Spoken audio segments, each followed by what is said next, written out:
আশা করি সবাই ভালো আছো। আমার আরও একটা নতুন ভিডিওতে তোমাদের সবাইকে স্বাগত জানাই। আজকে আমি তোমাদের সাথে শেয়ার করব ফ্রন্ট বিনা কি করে সামনের ফ্রন্ট ফেসে বিনা তোমরা বানাবে। বিনা নয়, এটা তানপুরা। তো আমি সেটা দেখাবো।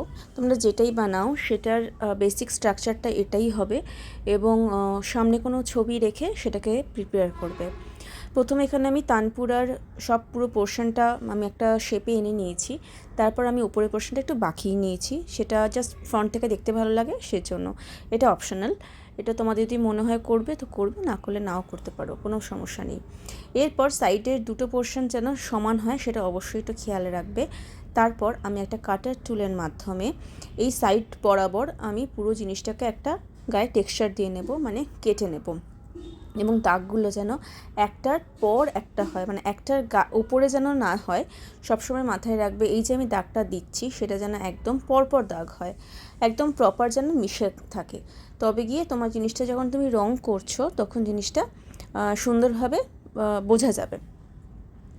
আমি এখানে সুতো লাগানো বা স্ট্রিং লাগানোর জিনিসটা দেখাচ্ছি না, তার কারণ জিনিসটা শুকিয়ে যাবে, রং হবে, ভার্নিশ হবে, তারপর সেই জিনিসগুলো লাগানো হয়। সেটার প্রসেসও আমি আরেকদিন তোমাদের সাথে শেয়ার করে দেব।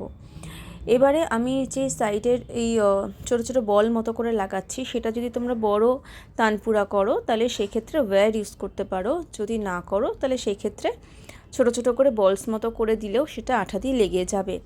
এরপর আমি সরু সরু স্ট্রিং করে আমি যে দাগগুলো হয় মিডল পোর্শন, মানে লম্বার জায়গাটায় যে দাগটা থাকে না, তো সেখানটার বোঝানোর জন্য, হাইলাইট করার জন্য আমি স্ট্রিং ইউজ করছি। তোমরা যদি মানে না করতে চাও তাহলে সেখানে কালো রং ইউজ করতে পারো।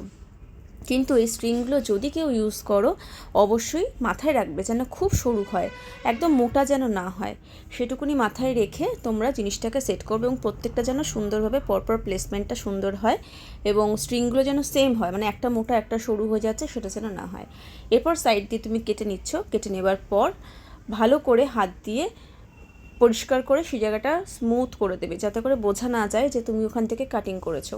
এবং এই জিনিসটা কিন্তু বিনাটা একটু শুকিয়ে যাওয়ার পরে করো, তাহলে তোমরা কাট করতেও সুবিধা।